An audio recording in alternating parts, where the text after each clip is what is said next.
여야 국회의원들이 모두 총사퇴하고 총선을 다시 치릅시다. 나라가 이런 내란 행위조차 진압하지 못하고 질질 끌면서 면죄부를 주는 반헌법적 상황으로 계속 간다면 그런 나라에서 배지를 달고 있는 것이 무슨 의미가 있겠습니까? 윤석열의 비상계엄이 중대한 위헌 위법 사유라는 사실은 틀림이 없습니다. 전 국민뿐만 아니라 전 세계가 나이브로 생생히 보지 않았습니까?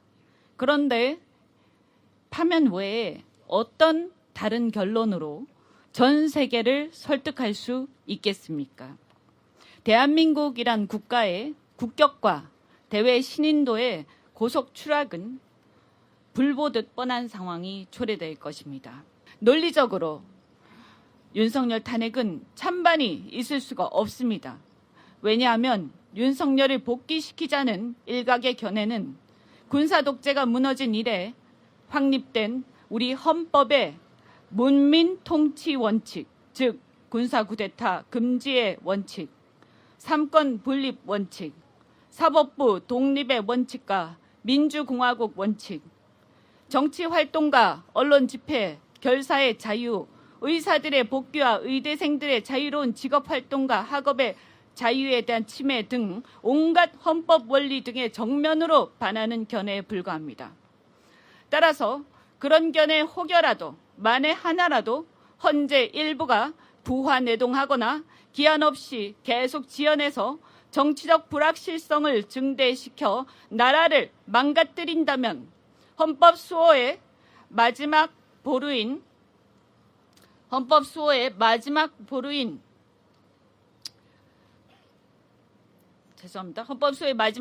헌재 스스로가 헌법 질서를 파괴하는 자폭 행위를 한 셈이 되어 주권자인 국민들이 직접 저항권을 행사하는 수밖에 없게 됩니다. 실상 지금 나오고 있는 국민 여론 자체도 그것보다 훨씬 더 파면의 여론이 높다고 저는 생각하지만 그것만으로 보더라도 압도적인 다수가 찬성하고 있는 상황입니다.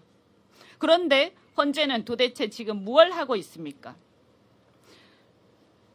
헌법 질서의 마지막 수호자인 주권자 국민입니다. 따라서 헌재가 계속해서 지연하고 혹여라도 그중에 일부가 다른 생각을 한다면 이제는 직접 국민들에게 마지막 의사를 물을 수밖에 없습니다. 필요하다면 여야 국회의원들이 모두 총사퇴하고 총선을 다시 치릅시다.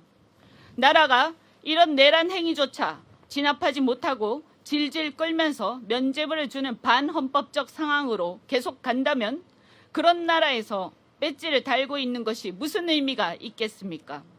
어차피 이 정도 내란 상황이라면 국회를 차라리 재구성해서 체제를 정비하고 재출발하는 게 낫다고 생각합니다. 이건 보수나 진보의 문제도 진영이나 지역의 문제도 아닙니다. 사법 엘리트 등 일부 엘리트들의 편협한 사고로 그간 쌓아온 우리 역사가 무너지는 걸, 경제가 무너지고 국격이 무너져 국민들이 불이익을 당하는 것을 두고 볼 수는 없습니다.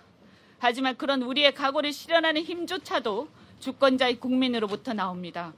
국민들이 나라의 운명과 역사에 대해 스스로 판단하고 책임지도록 침묵하는 다수의 국민들조차 주권자로서 책임 있는 의사표시를 이제는 하도록 해야 합니다. 지금처럼 행정부의 수반이 헌정질서를 파괴했는데도 그를 견제할 사법부조차 헌법 수호에 소극적이고 국회조차 여당이 헌법을 배신하고 있다면 그 방법밖에 더 있겠습니까? 더 늦기 전에 헌재는 조속히 윤석열을 파면하고 대한민국이 새로운 리더십을 세워서 정치적 경제적 활력을 회복할 수 있도록 판단을 해주시기 바랍니다.